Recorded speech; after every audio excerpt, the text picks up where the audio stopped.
Muito boa noite, ouvintes da Alia TV, telespectadores.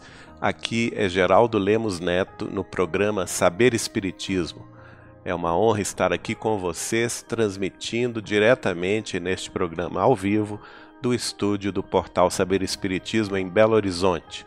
Contamos, como sempre, com o background aqui da colaboração técnica do nosso querido Marco Gandra, da Silvana Saldanha e da Solange Guentes, sem a iniciativa dos quais esse programa não seria possível. Nós estamos hoje dando continuidade ao estudo da obra de André Luiz, o programa de número 4, que vai enfocar o livro Missionários da Luz. Nós tivemos 2 programas sobre o livro Nosso Lar. Semana passada tivemos o programa sobre o segundo livro de Chico Xavier e André Luiz, o livro Os Mensageiros, e hoje vamos estudar o terceiro livro de Chico Xavier e o Espírito de André Luiz, publicado em 1945 pela Federação Espírita Brasileira, o grande e importante livro Missionários da Luz. Sejam, portanto, muito bem-vindos, participem. Na Alia TV, quem quiser se comunicar através do e-mail de contato é contato@saberespiritismo.com, ou também quem quiser nos acompanhar pela fanpage do portal Saber Espiritismo no Facebook, pode compartilhar, curtir, colocar seus comentários. Não se esqueça de dizer de onde estão nos assistindo, porque é sempre bom a gente acompanhar os nossos amigos. Queria agradecer aqui os amigos que se manifestaram na semana passada, o Francisco Merino, lá de West Palm Beach, na Flórida, Estados Unidos. Grande abraço, Francisco. O Davi Duarte Mendes, do Rio de Janeiro, com quem nós conversamos hoje pelo Facebook, a Cristina Antunes, grande amiga lá de Londres, na Grã-Bretanha, a Carla Fabres, lá de Rio Grande do Sul, muito obrigado, Carla, a Miriam Denis Machado, de Porto Alegre, Rio Grande do Sul, a Patrícia Sampaio, de Niterói, Rio de Janeiro, a Tereza Catapano, que está nos assistindo lá de Nashville, New Hampshire, Estados Unidos. Aquele abraço, Tereza. A Vilma Lima, de Leme, São Paulo. A Noêmia Maria José, de Lisboa, Portugal. Muito obrigado, Noêmia, pelo carinho. O Brás Rochete, de Bragança Paulista, São Paulo. O Firmo Filho, de Caruaru, em Pernambuco. O Cláudio Costa, de Juiz de Fora, Minas Gerais. A Maria Lourenço, lá de Portugal. O Alisson Duarte, de Uberaba. Alô, Uberaba, grande abraço. E a Eliude Freitas, lá de Jaboatão dos Guararapes, em Pernambuco. Também agradecemos a Ana Maria Leites, de Niterói, no Rio de Janeiro, a Carmen Lúcia Zanotti, de Itu, São Paulo, e a Admeia dos Santos Xavier, de Pedro Leopoldo, Minas Gerais. E nos e-mails particulares, o Gilberto Pinheiro, do Rio de Janeiro, e o Luiz Henrique Rezende, Uberaba. Coincidentemente, os dois trataram sobre o mesmo assunto, que é a questão do consumo da carne dos animais, e a gente vai tentar entrar nesse assunto aqui estudando o livro Missionários da Luz, porque é tema do benfeitor espiritual, que trata do assunto durante o decorrer da história, durante o decorrer do desenvolvimento aí do assunto pela psicografia do Chico Xavier. Mas vamos antes, eu gostaria de mostrar aí no primeiro slide. Aliás, quero dizer o seguinte: quem está assistindo pela Alia TV já vê os slides diretamente que o Marco Gandra está passando. Vamos para o primeiro, Marco Gandra. E quem está assistindo pelo fanpage do Facebook não vai ver ao vivo, mas vai ver depois na versão editada, tá bem? Não precisam se incomodar com isso, que sempre o Marco Gandra faz a edição do programa para visualização também completa no Facebook, a posteriori, depois do programa. No programa ao vivo, vocês estarão apenas me assistindo pelo Facebook. Quem está na AliTV não, vai assistir também todo o desenrolar dos slides do PPS.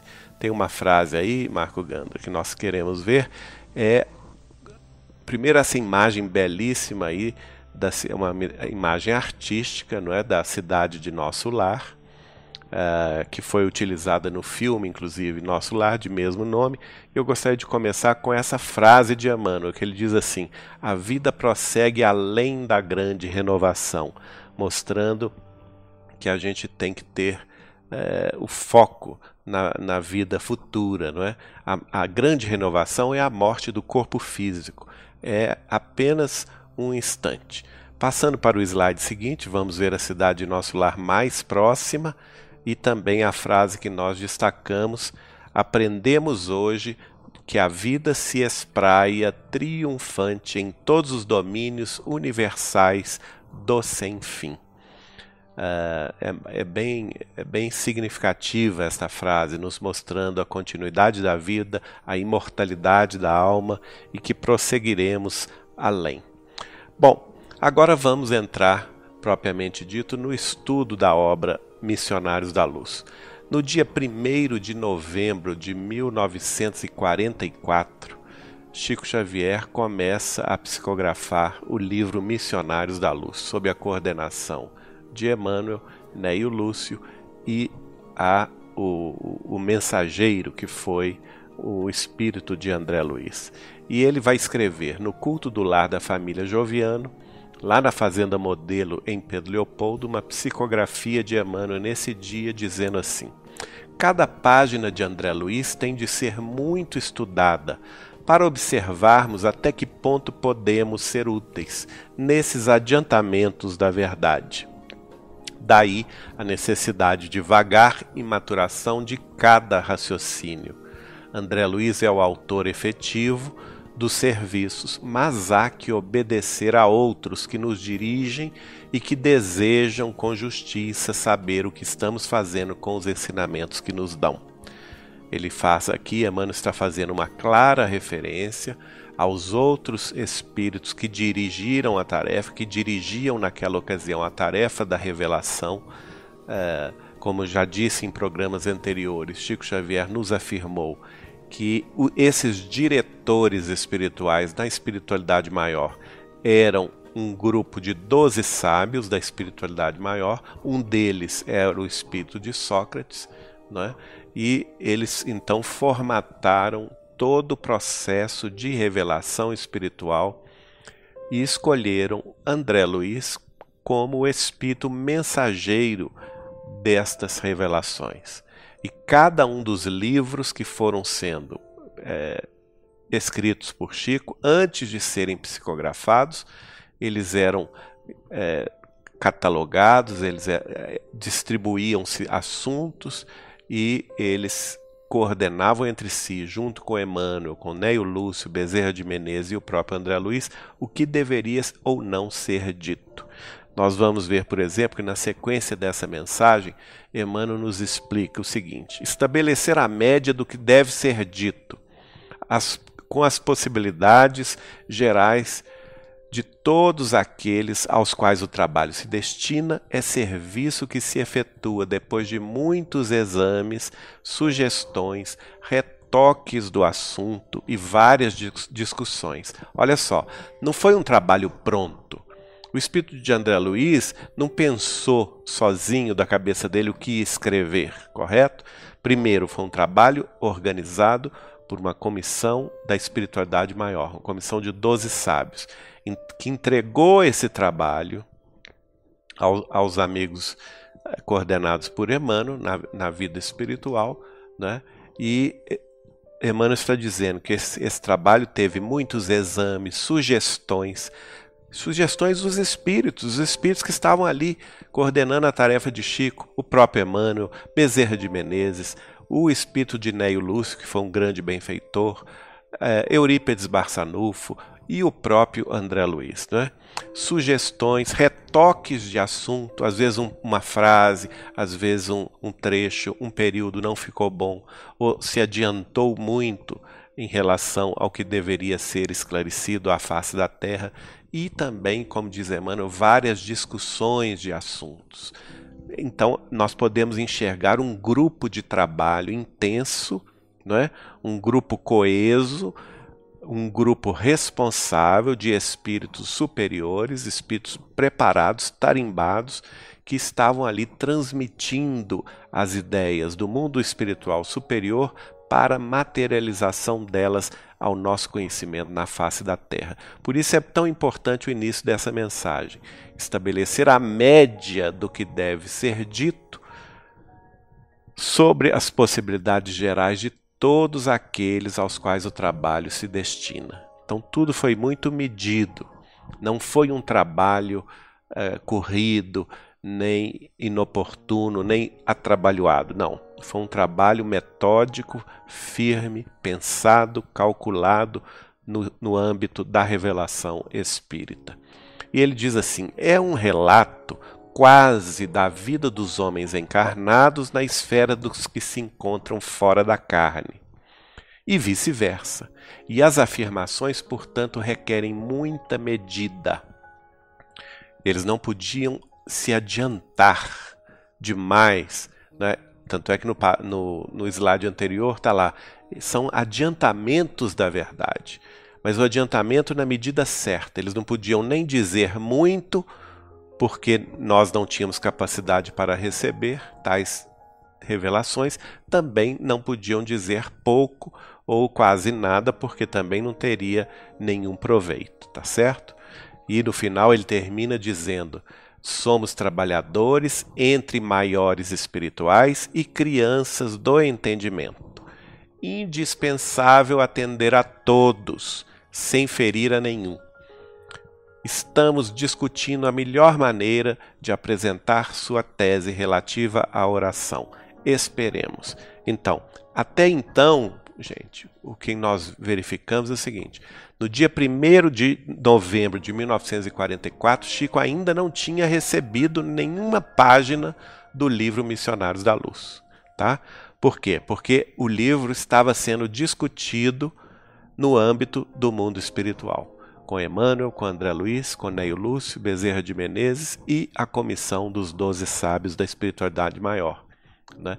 E Emmanuel vai chamar este livro de tese relativa à oração. Olha só, é uma tese de doutorado. O doutorado sobre a oração no mundo espiritual é o livro Missionários da Luz. Não é interessante a revelação de Emmanuel a respeito disso? Vamos ao slide seguinte, em que já pulamos alguns meses e pela psicografia do Chico, como eu disse, no culto do lar da Fazenda Modelo, da família Joviano, que o Chico frequentava 2 vezes por semana e psicografava, lá no dia 31 de janeiro de 1945. Portanto, já haviam se passado quantos meses? 3 meses. Olha a rapidez da psicografia do Chico. No dia 1º de novembro de 44, ele não tinha começado a escrever. O livro estava só nas elaborações ou nas elucubrações do mundo espiritual. No dia 31 de janeiro de 45, ele está próximo do término. Então, Chico praticamente psicografou esse livro no intervalo de 3 meses, não é? Por quê? Porque lá Emmanuel vai dizer isso, e nós temos os originais dessas mensagens, dizendo o seguinte, o trabalho de nosso amigo André Luiz, Missionários da Luz, vai muito bem e não está distante do seu término. Urgem simplificar para não complicar e reduzir o alimento com proveito para que não haja distúrbios na assimilação. Olha, Emmanuel sempre muito sábio, né? Era preciso o quê? Ele está nos dizendo que o trabalho estava já chegando ao seu término, chegando a bom termo, e que foi preciso o quê? Foi preciso simplificar os ensinamentos para que nós tivéssemos na face terrestre, os habitantes da face terrestre, que somos nós outros, tivéssemos a assimilação adequada, com proveito deste alimento espiritual, dessas revelações de singular importância para a nossa compreensão e para a nossa evolução. Então nós não podíamos receber nem alimento demais, que daria uma constipação espiritual, né? A nossa cabeça não aguentaria, e também alimento de menos também não seria possível, porque já não estamos já na questão, na condição de crianças do entendimento, né? No slide seguinte, Marco, eu vou pedir para passar, ele diz assim: Missionários da Luz é trabalho novo que reputamos de muita importância. Para quê, gente? Ele mesmo explica: para despertar consciências adormecidas. Olha só que interessante, o próprio Emmanuel, através da psicografia do Chico Xavier, comentando o trabalho que estava sendo executado pelo Chico e pelos espíritos amigos, né? E aí ele vai dizer qual que é o foco desse trabalho. Qual que é o foco do livro Missionários da Luz? Despertar consciências adormecidas, né? Aí vamos nos perguntar, quem são essas consciências adormecidas? Somos nós, aqui na face da Terra, tão vinculados à mediocridade humana, ao dia a dia, ao corre-corre da vida, desvinculados do nosso foco como espíritos imortais, que todos nós somos e que um dia haveremos de transpor os umbrais da morte para transpor os séculos, não é? Seguintes. E aqui ele diz assim, Emmanuel diz: urge arrebatar as concepções gerais ao campo menos digno do menor esforço. Outra frase de impacto de Emmanuel. O livro tem uma função. A função do livro é o quê? É a tese relativa à oração. A tese de doutorado no mundo espiritual relativa à oração. Olha a importância do livro Missionários da Luz. Além disso, qual que é a função dele na face da Terra? Despertar as consciências adormecidas, principalmente aqueles aqui encarnados na Terra que não têm o hábito de orar, que não têm o hábito de se ligar à vida espiritual, a colocar o foco da sua vida na vida futura. Olha só, não é? E para isso, como que ele vai atingir esse objetivo? Ele vai fazer isso arrebatando as concepções gerais da Terra ao campo menos digno do menor esforço, mostrando que cada um de nós é responsável e cada um de nós precisa dar cabo aos próprios compromissos assumidos na encarnação, não é? Não existe a questão do menor esforço na justiça divina e nos compromissos nossos assumidos com Deus e com a vida humana. Todos temos responsabilidades graves e essas responsabilidades graves precisam ser cumpridas dignamente por cada criatura. Nada de menor esforço, nada de fantasia, nada de desvios. Nós precisamos assumir o nosso compromisso de evolução espiritual. Por quê? O próprio Emmanuel diz: impossível a preponderância de tais ilusões. É por isto que desejamos fazer soar o sino da realidade. Olha, não dá mais tempo, gente. É o que Emmanuel está revelando. A preponderância das ilusões da carne, a preponderância das fantasias, do adormecimento das consciências, né? Não pode mais prevalecer na face da Terra, porque nós chegamos no ponto de transição planetária que tudo vai mudar. E quem não seguir com a mudança, quem não seguir com a nova compreensão da vida, do mundo, de si mesmo, ficará para trás e será naturalmente relegado a mundos inferiores ou a mundos de provas e expiações. Nenhum de nós quer passar por esse degredo, né? Então temos que olhar, sim, o nosso foco da nossa responsabilidade atual, aqui, agora, assumir os nossos compromissos com valor. terminando, eu gostaria de trazer uma outra mensagem de Emmanuel no dia 11 de abril de 1945, quando o livro já estava praticamente terminado. Ele diz assim, quando ele, em se referindo a arrebatar as concepções humanas do campo do menor esforço, ou do campo menos digno do menor esforço, ele fala sobre a realidade do mundo espiritual que vamos encontrar. A realidade da vida futura, da vida sem o veículo da carne, que todos nós, seres humanos, invariavelmente vamos enfrentar quando de nossa desencarnação. E nós vamos encontrar o quê? Ele diz, nem céu, nem mundos felizes imediatos. Olha só, nem a concepção do céu, do paraíso, dos católicos e protestantes, não é? Nem também a concepção do céu, do nirvana, dos budistas, e nem também a concepção dos mundos felizes imediatos, como os espíritas da primeira hora achavam que ao desencarnarem iriam se transpor a mundos melhores, a mundos felizes. Não, nenhuma coisa nem outra. Por quê? Porque Emmanuel diz, mas vamos encontrar a nós mesmos com as nossas virtudes e com os nossos defeitos, com as nossas edificações e deficiências, bracejando nas águas da luta universal por nos fazermos dignos do Pai que nos deu a vida. Semelhante serviço é roteiro para as consciências mais avisadas, que estejam efetivamente interessadas em espiritualização. Então, isso aqui é um divisor de águas na compreensão espírita, porque a obra de André Luiz traz isso. Ao trazer o mundo espiritual para a realidade da Terra, Marcos, só vou te pedir para voltar, por favor, o slide.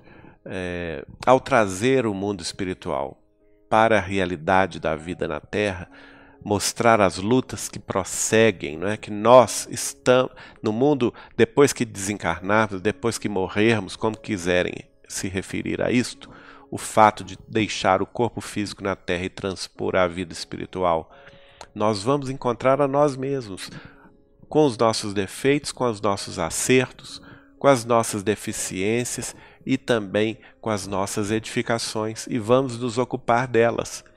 Se já conseguimos edificar alguma coisa, se já conseguimos amealhar algum mérito, nós temos que nos agarrar a eles, continuar trabalhando para vencer o quê? Para vencer os defeitos, as deficiências que ainda haveremos de carregar para o mundo espiritual.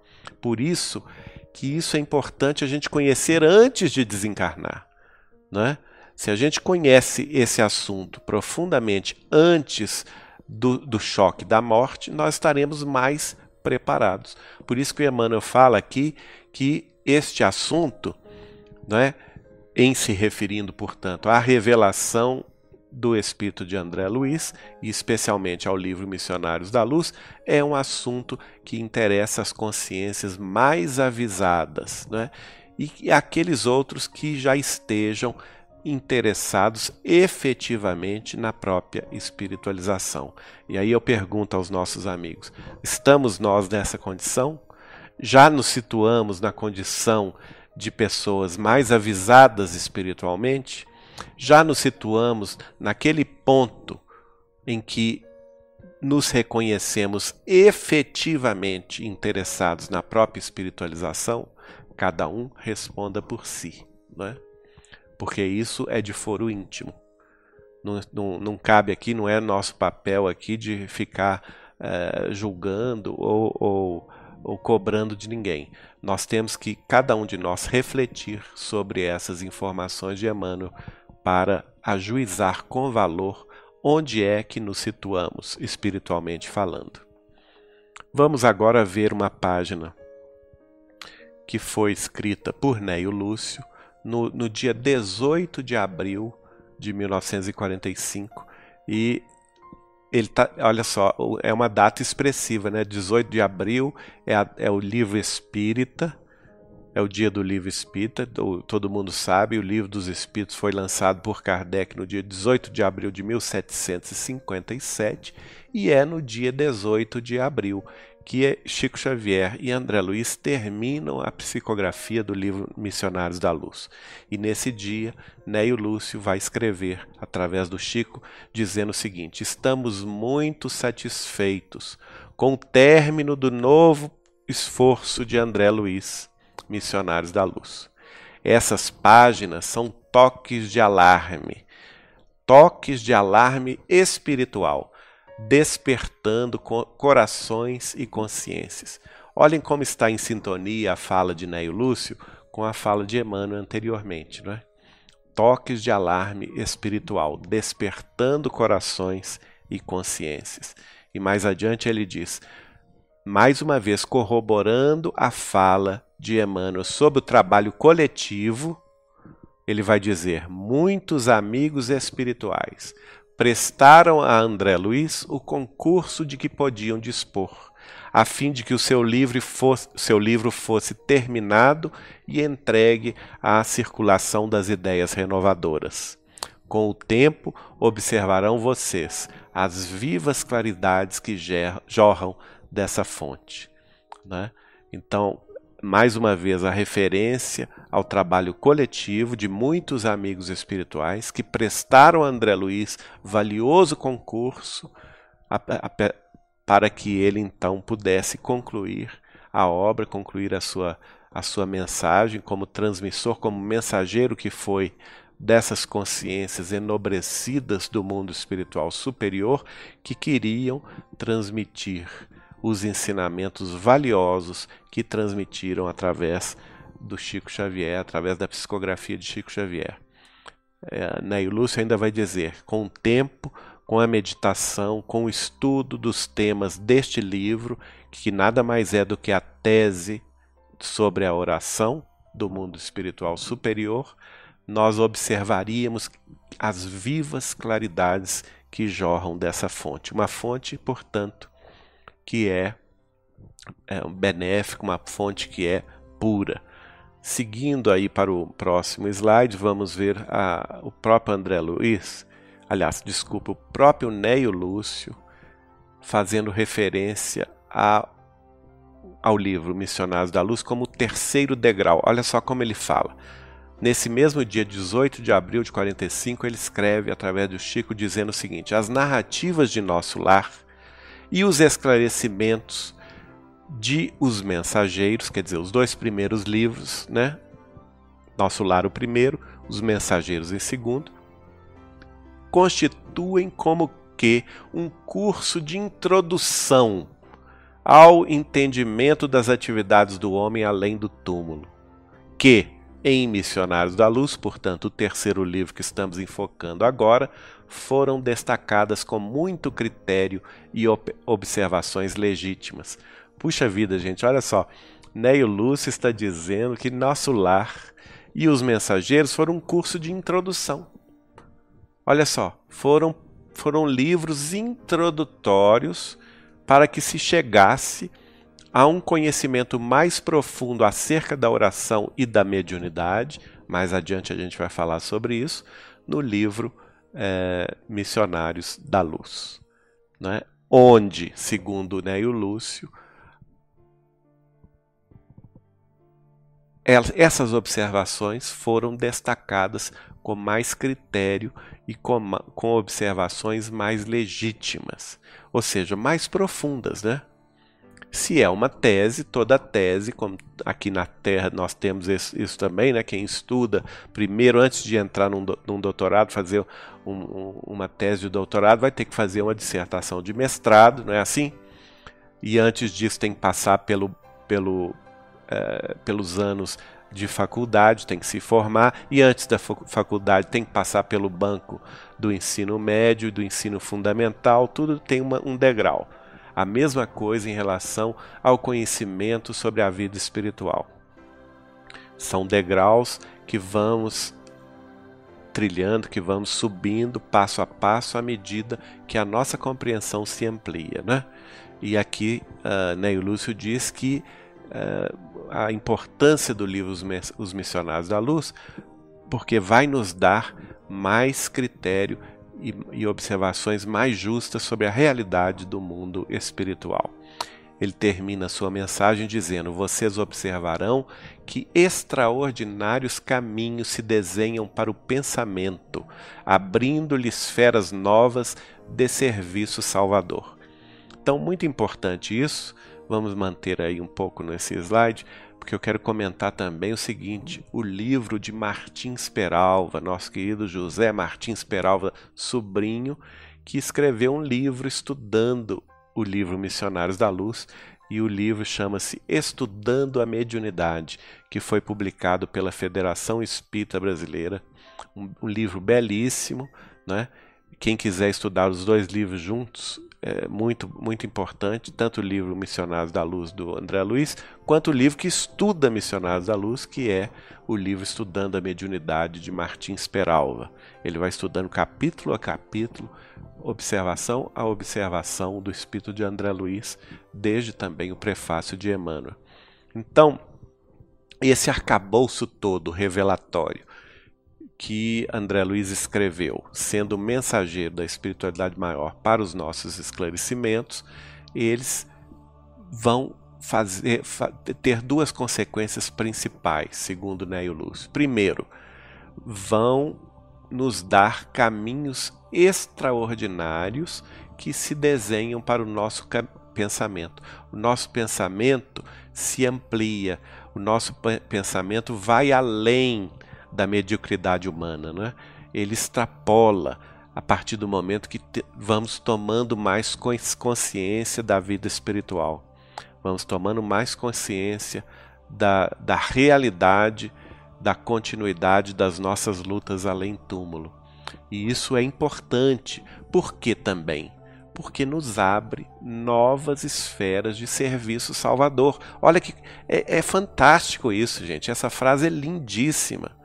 Porque a partir do momento que eu tomo consciência que a vida continua, que isso é real, que é palpável, que os espíritos desencarnados continuam as suas lutas evolutivas, tanto para o bem, naquelas conquistas que eles já amealharam, né? Naquelas, enfim, nos acertos que eles já conquistaram, quanto também nos defeitos, nas deficiências que precisarão corrigir no mundo espiritual. Nós, ao entendermos isso, nós vamos automaticamente ser chamados a um novo campo de serviço, que Nélio Lúcio aqui vai dizer que vai nos dar essa imagem, né, de nos abrir novas esferas de serviço salvador. E eu pergunto a vocês, que esferas são essas? Novas esferas de serviço salvador. Melhor perguntando, que serviços são esses, gente? É a mediunidade. Olha que lindo isso. A mediunidade é justamente a nova esfera de serviço salvador, a qual todos podemos nos integrar a partir dessa tomada de consciência geral acerca da vida futura. E aí vamos propriamente entrar no livro Missionários da Luz, que eu peço ao Gandra para mostrar, não é? Porque Missionários da Luz, o que contém esse livro? Aqui a gente viu um resumo rápido do livro. André Luiz desvenda aqui os segredos da reencarnação, revelando a tarefa dos espíritos missionários encarregados do processo de renascimento, né? Nos 20 capítulos discorre ele sobre a continuação do aprendizado na vida espiritual, sobre o perispírito como organização viva, moldando as células materiais, o modelo organizador biológico, né, ao qual se referiu o professor Henrique Rodrigues, né? E Hernani Guimarães Andrade também, modelo organizador biológico, quer dizer, aquele que vai moldar o corpo espiritual, aquele que vai moldar o corpo físico na reencarnação, Então ele vai tecer comentários importantes sobre o perispírito, a organização do corpo perispirítico, né? Também a reencarnação orientada pelos espíritos superiores, os casos de reencarnação que ele vai mostrar aqui, e aspectos diversos das manifestações mediúnicas. Olha a mediunidade aí sendo trazida. A relação do intercâmbio entre o mundo espiritual e o mundo físico. O apoio que os médiuns recebem de seus guias, de seus mentores aqui na Terra. Então, a responsabilidade do médium, tudo isso é analisado. O livro ensina que a providência divina concede sempre ao homem novos caminhos de trabalho, novos campos de trabalho, através da renovação incessante da vida por meio da reencarnação. Então, é quase que mostrando mesmo a ligação fundamental entre os planos da vida espiritual e os planos da vida material encarnada aqui na Terra, porque não há dissociação entre eles, ao contrário, há integração. E os espíritos fora do corpo, os que nós chamamos de desencarnados, colaboram conosco no processo de nossa evolução, de nosso aperfeiçoamento moral, espiritual, cultural e também intelectual, científico e intelectual, para que a vida terrestre também prossiga melhorando, prossiga progredindo na direção de conhecimentos mais amplos e mais profundos. Agora, o que nós gostaríamos de chamar bastante atenção, que esse livro revela, inclusive esse livro tem uma antecipação científica, eu vou fazer menção a ele. No próximo slide vamos ver a revelação da glândula pineal ou glândula epífise como uma das principais glândulas do corpo físico. O André Luiz chega a dizer que a própria organização física do corpo físico depende desta glândula para sobreviver. Olha só, o ano, como eu disse, o livro foi escrito entre novembro de 1944 e abril de 1945. Então, nós temos aí pouco mais de 6 meses, né, de psicografia. O livro foi publicado em meados do ano de 1945. Missionários da Luz chamou esse livro. Em Missionários da Luz, no que André Luiz escreve e revela, ele vai dizer que a glândula epífise ou glândula pineal é a que governa o mundo das emoções. Olha só, na época, a ciência médica terrestre considerava a glândula de menor importância, que ela não tinha importância alguma, a não ser alguma importância pequena na infância da criatura humana. Não se tinham conhecimentos mais aprofundados acerca da glândula epífise. Mas André Luiz aqui já antecipa a ciência futura dizendo que estava errado. O conhecimento humano, científico, médico daquela época estava defasado, estava errado. Não é? Porque ele vai dizer que a glândula é a responsável por governar o mundo das emoções da criatura. Além disso, ela é responsável por controlar todo o sistema endócrino, o sistema das glândulas do corpo físico. Além disso, ela também comanda as forças subconscientes do espírito encarnado e supre a glândula epífise os órgãos de energias psíquicas. Olha só, ela é quase, segundo André Luiz, a materialização do perispírito no corpo físico. É através dela que as energias do mundo espiritual são canalizadas para o corpo físico. E é neste livro também que ele faz uma revelação surpreendente, que o sangue humano, que circula por todo o corpo, é a parte material do nosso perispírito. Olha que coisa curiosa, né? André Luiz entra em detalhes profundos sobre o sistema circulatório do corpo físico, mostrando a importância dele, porque é através da circulação do sangue que as energias também espirituais são canalizadas para o nosso sustentáculo da vida terrestre. Mas voltando à glândula epífise, ele diz também que ela é a fonte de criação das mais importantes. É uma usina criativa. Então, como usina criativa, a epífise, a glândula pineal estão vinculados todas as atividades criadoras do ser humano. As atividades artísticas, as atividades mediúnicas, né? Tudo que se refira à criação está vinculado à glândula epífise ou glândula pineal.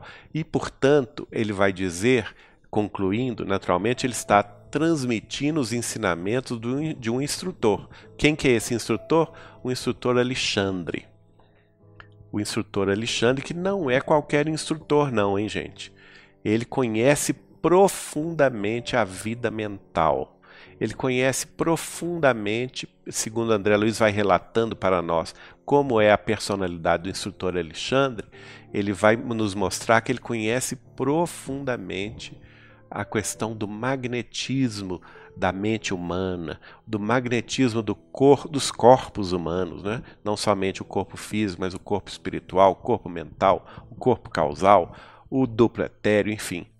O corpo mental, ele conhece isso profundamente. E há quem diga que o instrutor Alexandre é o codinome de um grande magnetizador que é Mesmer, não é?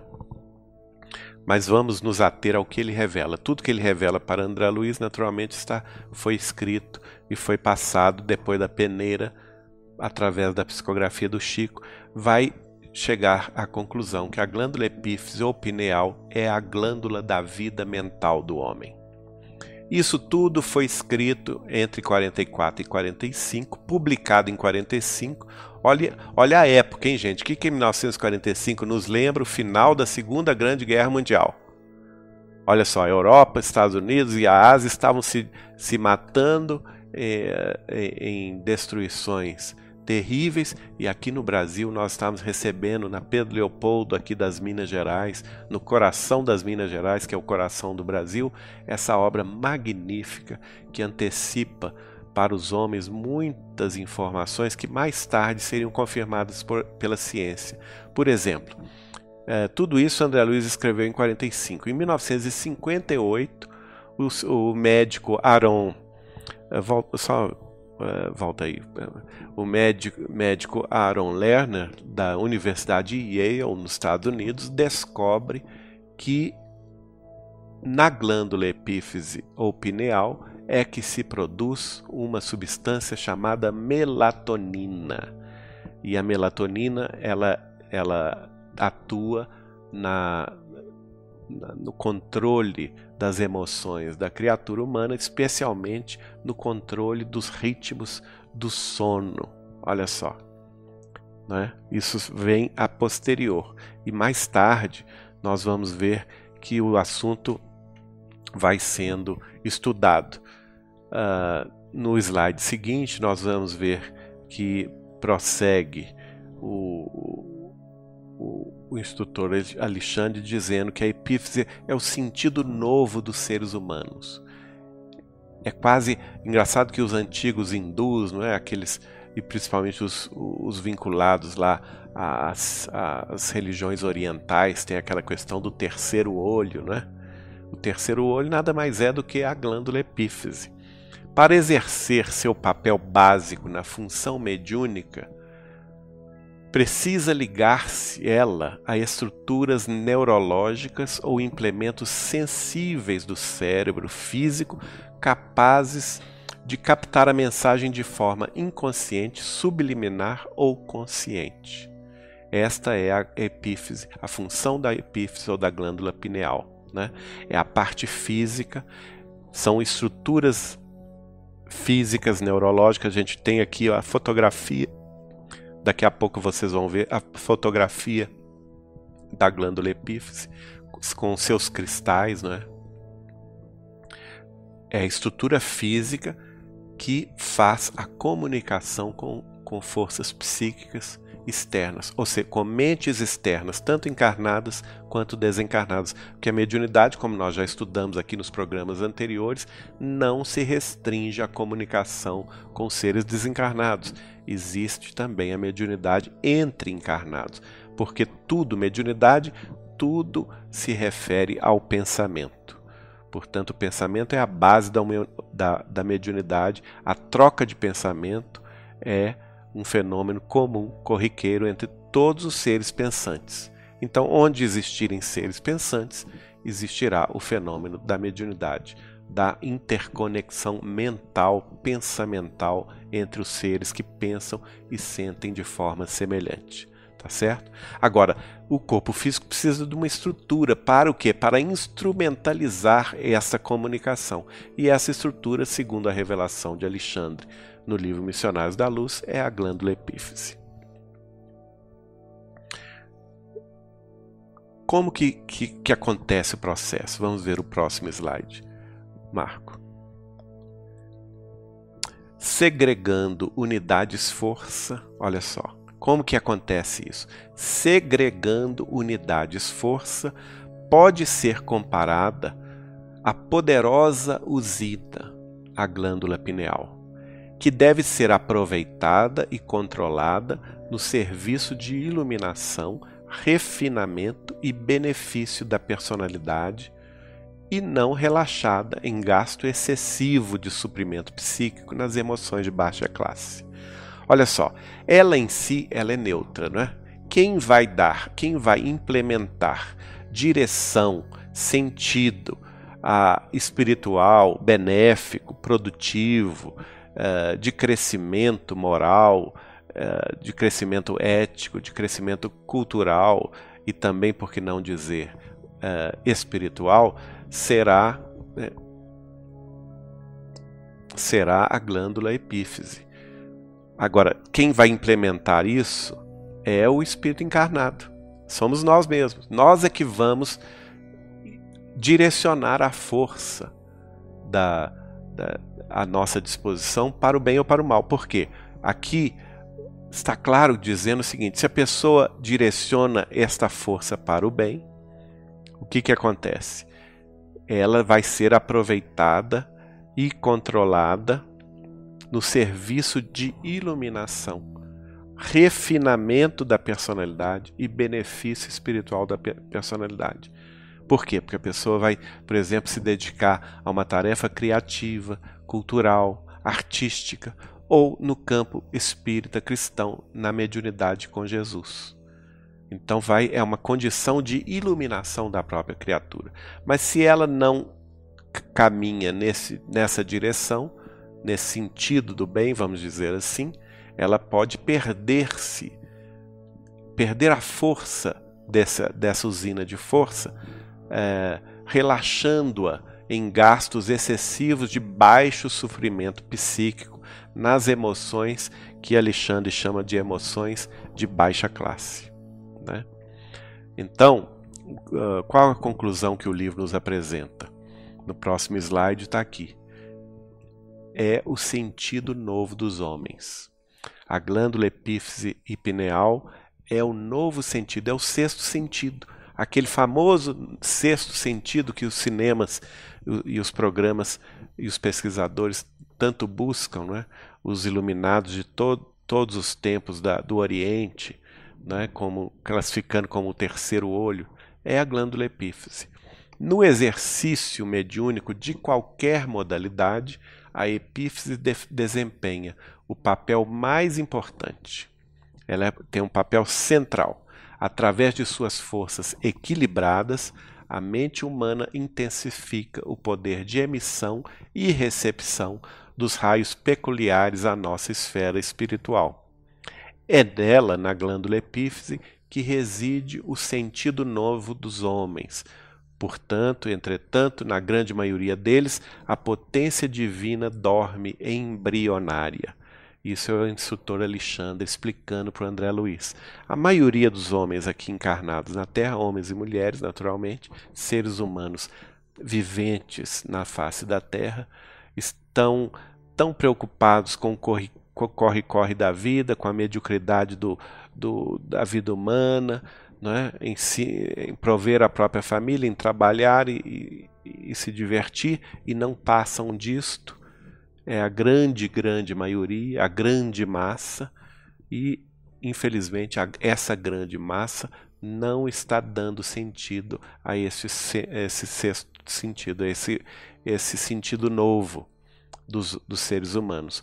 E ela continua como uma potência adormecida. Agora, quando a pessoa acorda, qual que é a função do livro? Segundo Emmanuel, acordar consciências adormecidas. Quando as consciências adormecidas despertam, então elas têm condição de desenvolver esse novo sentido, não somente no próprio benefício, mas principalmente na direção do outro, daquele que necessita, né? Na função da caridade, seja na caridade mediúnica, nos contatos das reuniões de mediunidade, de assistência espiritual, de desobsessão, de tratamento espiritual, de socorro às entidades desencarnadas, através do choque biológico, do oferecimento do próprio veículo físico para a tarefa da caridade, ou também na tarefa do esclarecimento, né? Isso tudo é importante, porque também através da mediunidade vêm as páginas de esclarecimento, como por exemplo Chico Xavier psicografou até hoje 501 livros já publicados. 501 livros contendo os mais profundos ensinamentos espirituais, morais, éticos, ligados ao Evangelho de Jesus e à doutrina dos Espíritos, para que possam ser aplicados na vida diária das criaturas. Agora eu vou dar um pulo num livro mais adiante, que é o livro Evolução em Dois Mundos, que André Luiz vai aprofundar, inclusive, na questão física da organização da glândula espiritual, não é? Ele vai nos explicar, está lá no livro Evolução em Dois Mundos, capítulo 13, ele vai nos explicar que o centro coronário possui no tálamo vasto sistema de governança do espírito. Aí verte o pensamento ou fluido mental por secreção sutil, não do cérebro, mas da mente. Gente, isso é de uma importância tão grande, porque até hoje se discute vamos dizer assim, no mundo acadêmico da medicina, se o pensamento é uma secreção do cérebro, se é uma projeção material do cérebro humano. E aqui André Luiz está dizendo que não é por aí. Na verdade, ele é sim, o pensamento é físico, é material, mas ele é uma secreção, é um fluido mental que verte da mente do espírito, né? Seja ele desencarnado ou desencarnado. É a mente, é o espírito.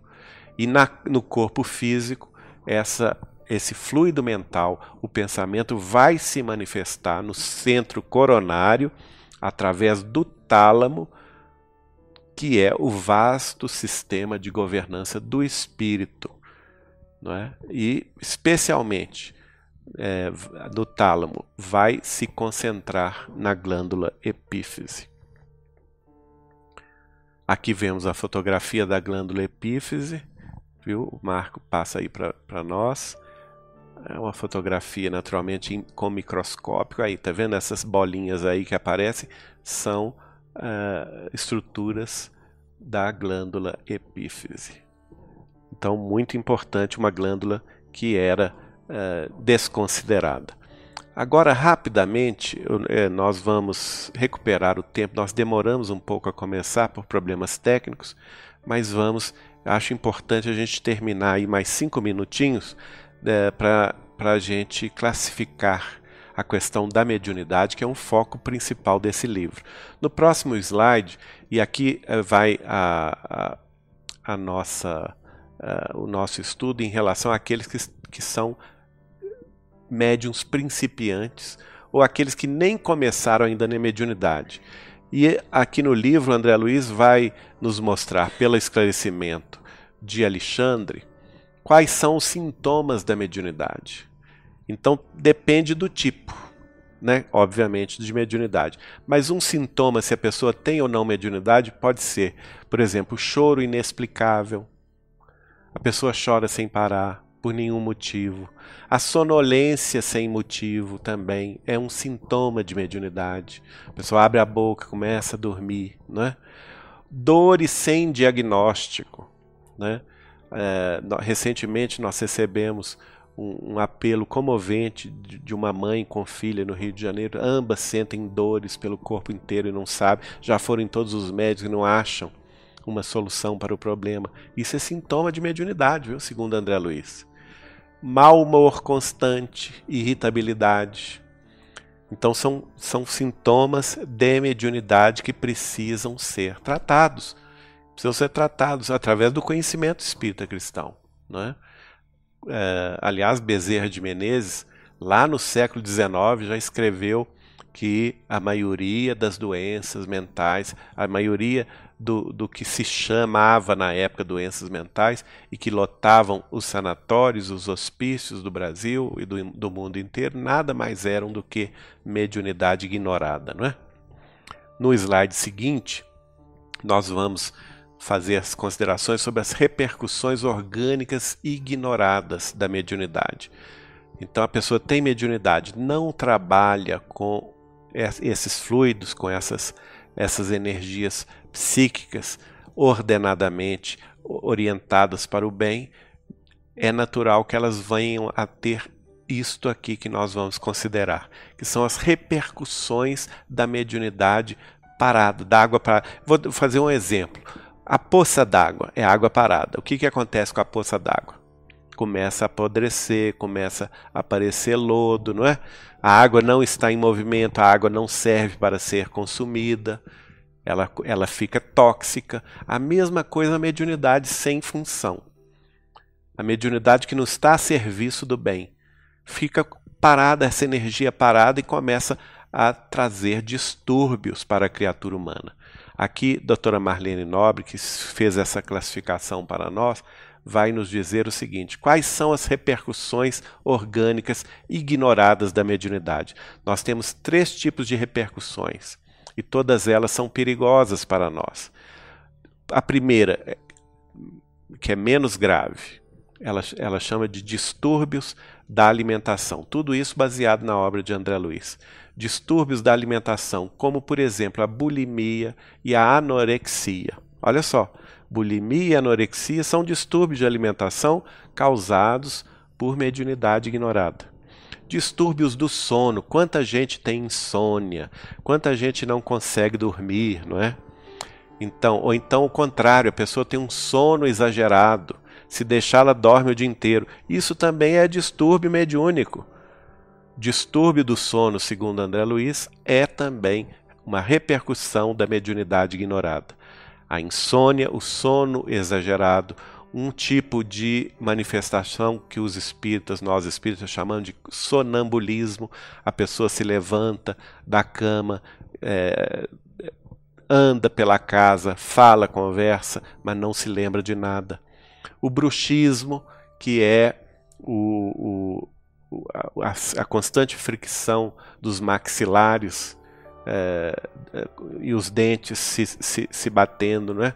O terror noturno é muito comum em crianças. A criança que tem medo do escuro, que pede para a mãe deixar a luz acesa, né? Tem medo da escuridão, também é um sintoma de mediunidade ignorada. E por fim, a mais grave, que são as perturbações da esfera sexual.